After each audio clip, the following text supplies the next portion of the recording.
Hi, I'm Chris Wardlaw for the New York Daily News, and today I'm driving the 2017 GMC Acadia. This year, GMC has completely redesigned the Acadia, significantly reducing the model size and weight. As a result, the Acadia is now a true mid-size crossover SUV, still offering seating for 7 people and a healthy amount of cargo space. But is this approach better? That's what we're here to find out.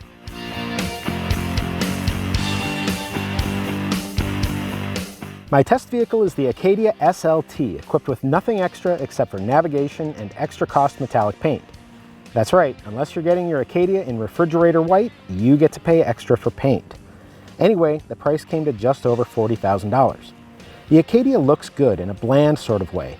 It lacks the squared off haunches of a Sierra or Terrain, and these 18-inch wheels aren't doing it any favors. But nobody's going to call it ugly, and that's always a good thing. Okay, let's take a look inside of the Acadia.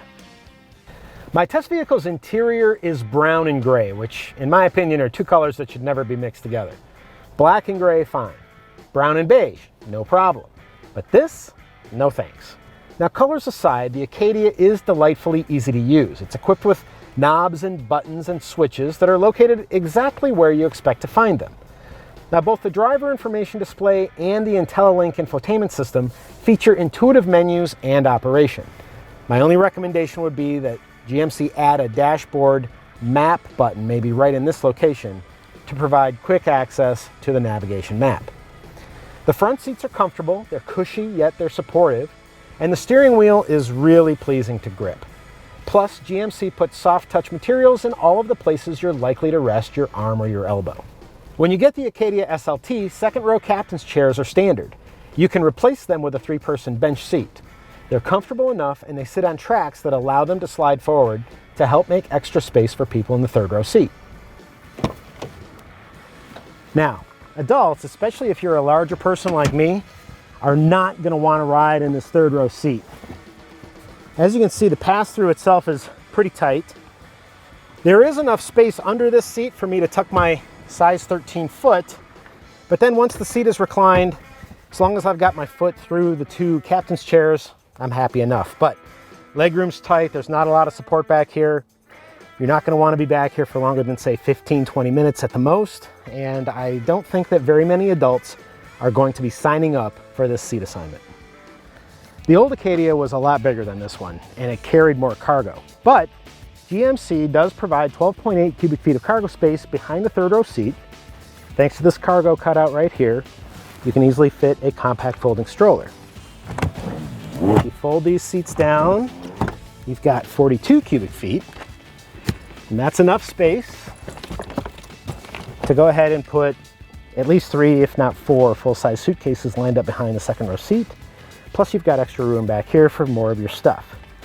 Another cool feature here with the Acadia is there are levers right here that fold the second row seats down, and when those are folded, you've got 79 cubic feet of space, which is actually fairly sizable for a mid-size SUV. Because the Acadia lost 700 pounds as a part of its redesign, GMC apparently thinks that it's okay to go ahead and put a 2.5-liter 4-cylinder engine in as the base power plant. And no, not okay. You see, my test vehicle still weighs almost 2 tons. And while the 6-speed automatic is geared to take maximum advantage of the paltry 193 horsepower and 188 pound-feet of torque, acceleration can still be described as no better than adequate. And that's when you've just got one person aboard. Now imagine you're going on the Great American Family Road Trip, you pile your family in here, you stack a bunch of stuff in the cargo area, you head up into the Rocky Mountains where the air is thinner and normally aspirated engines don't breathe as well. And man, you had better make sure that you've got your favorite religious symbol of faith hanging from the rearview mirror. Seriously, just upgrade to the 310 horsepower, 3.6-liter V6. You're not going to regret that choice, even if gas doubles in price from where it is today. It's basically the same V6 engine that Cadillac is using in the new XT5, and that Cadillac got 21.9 miles per gallon on my official test loop.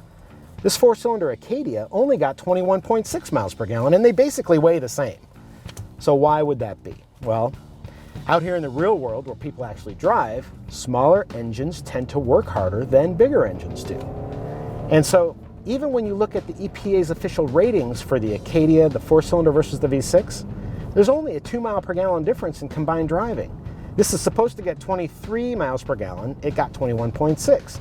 The V6 is supposed to get 21 miles per gallon, and based on my experience in the Cadillac, it did better than that.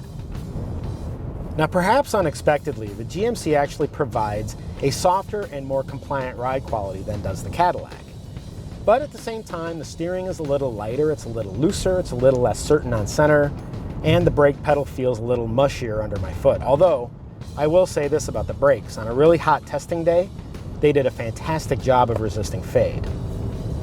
The most surprising thing to me about the Acadia's driving dynamics, though, was the handling. Even with modest all-season tires and front-wheel drive, my test vehicle's robust architecture and its sophisticated suspension components actually delivered a solid and secure performance out on twisty roads. Plus, this GMC is really quiet inside, although the pavement change we just experienced really doesn't showcase that to its greatest extent. Now, if you're wondering whether or not the Acadia can go off-road, the answer depends on your definition of off-road.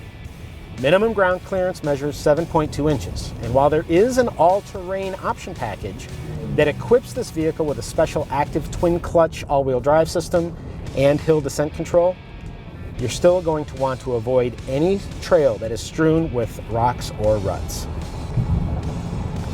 Although I'm going to miss the old Acadia, which was one of the only full-size crossover SUVs that people could buy, GMC does have an appealing midsize crossover in the redesigned 2017 model. Just make sure that you get the V6 engine. Trust me on this. Also, don't forget to read my full review of the new Acadia on the Daily News Auto's website, and thanks for watching.